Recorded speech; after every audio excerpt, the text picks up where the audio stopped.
예, 우리 함께 말씀 보겠습니다. 고린도전서 7장 25절에서 40절까지 말씀입니다. 고린도전서 7장 25절에서 40절까지 말씀 함께 보겠습니다. 함께 읽겠습니다.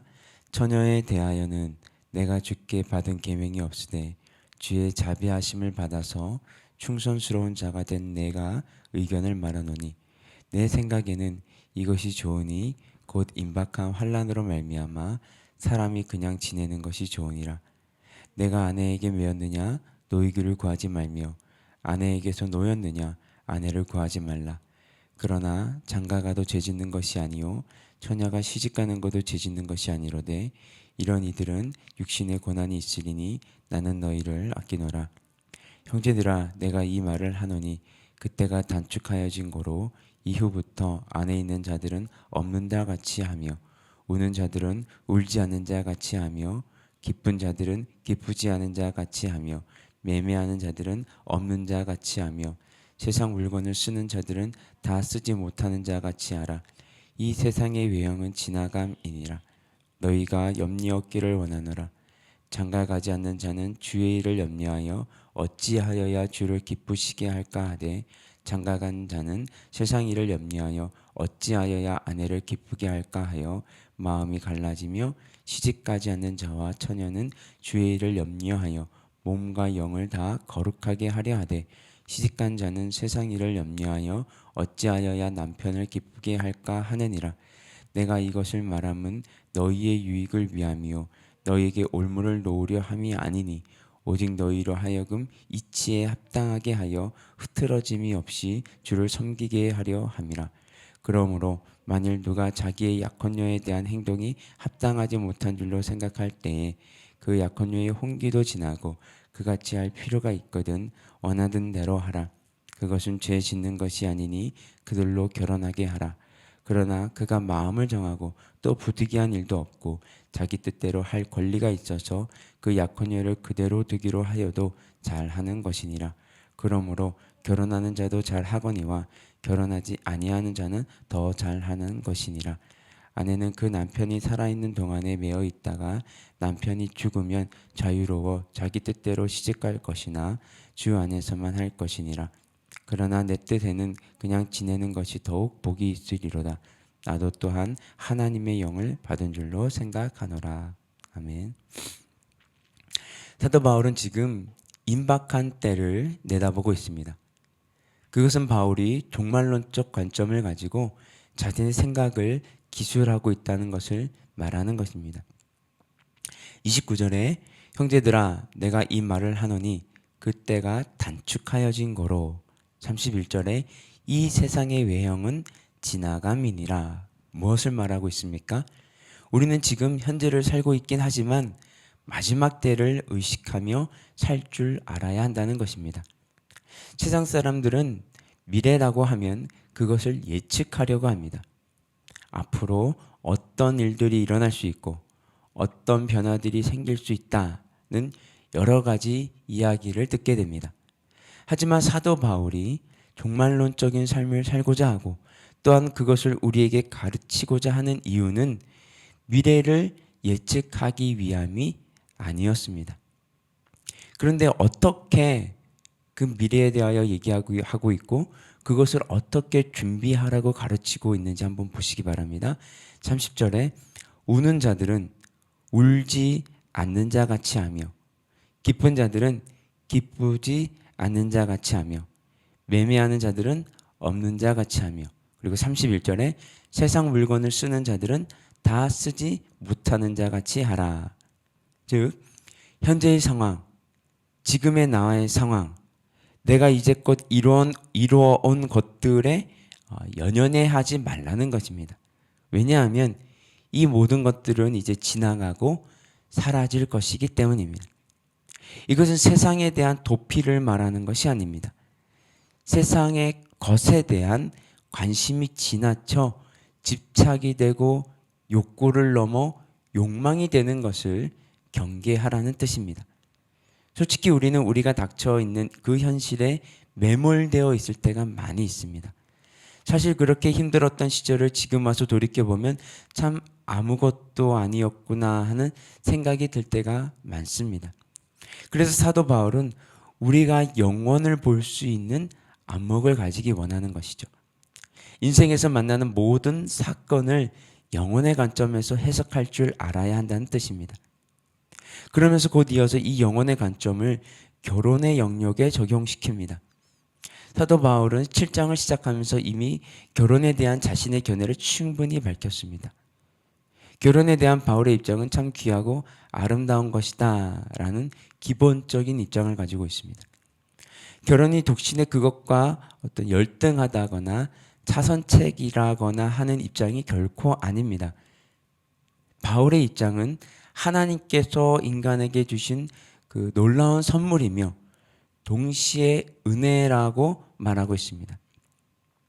그런데 32절부터 시작되는 결혼에 대한 서술은 이제껏 취해왔던 바울의 입장과는 많이 다릅니다. 왜냐하면 29절부터 바울은 무엇을 말하고 있었습니까? 종말을 말하고 있었습니다. 즉 종말론적 관점에서 아직 결혼을 하지 않은 자들에 대한 그리고 독신자들에 대한 권면을 하고 있는 것입니다. 그러니까 32절부터 시작되는 바울의 이야기는 결혼이 주제가 아니라 무엇입니까? 독신자들의 종말론적 권면이라고 하는 것입니다. 즉 현실에 대해서 너무 연연해하지 마라. 내가 아직 결혼하지 못한 현실에 연연해하지 마라. 내가 지금 홀로 된 것에 대해 연연해하지 마라.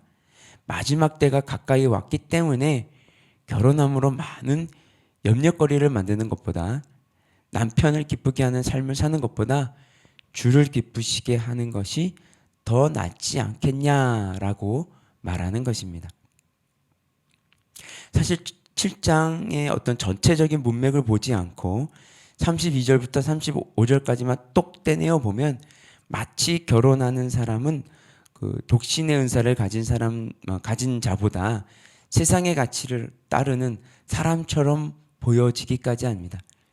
또한 주님을 기쁘게 하는 것보다 육적인 기쁨을 누리려고 하는 사람들처럼 보여지기도 합니다. 하지만 절대로 그렇지 않습니다.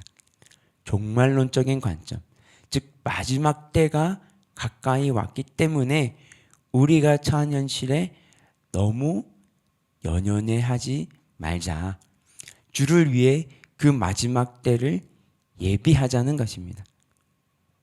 정말 얼마 남지 않은 세월을 주를 기쁘시게 하는 데 애써보자, 올인해보자는 것이 바로 바울의 권면인 것이죠. 어떤 강요나 명령이 아닌 것입니다. 그래서 바울이 말하고자 하는 핵심은 이것입니다. 결혼뿐만이 아니라 이 세상의 모든 것들이 사라지는 날이 올 것이다. 그래서 우리 삶의 관점은 이 세상이 영원할 수 없음에 두어야 한다는 것입니다. 세상을 바라보던 눈을, 나의 처지와 형편을 바라보는 그 눈을 들어서 하나님과 눈을 맞추고 살아야 한다는 것이죠. 종말론적인 관점에서 바울은 우리에게 결혼에 대해서 말하고 독신에 대해서 얘기하고 있는 것입니다. 그러면서 전체적인 의미는 이런 것이죠. 세상에 너무 연연해하지 말자.